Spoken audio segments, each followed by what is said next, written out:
эжеси барлар угуп койгула. Эжеңерди урматтагыла, сыйлагыла. Бүгүн эжең бар, ападан кийин дагы сени сүйгөн, сени караган, сени ойлогон жан жападан жалгыз бул эжең болуп эсептелет. Эжең үйгө бир барып көргүн, канчалык сыйлайт, урматтайт. Жүрөгүндө канчалык жылмаюу болот. Жүзү эле эмес, жүрөгүнөн канчалык жылмайт, күлөт сага карап. Сени ушунчалык жакшы көрөт, сени келишиңди күтөт эй. Эжең сени келишиңди ар дайым күтөт. Ал жерде жездең бар да, кайнатасы бар да, эркек кишилер бар, бирок сени өзгөчө күтөт.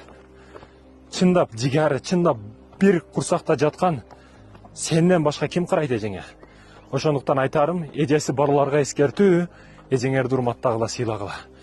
Апаң бар эле өтүп кетти.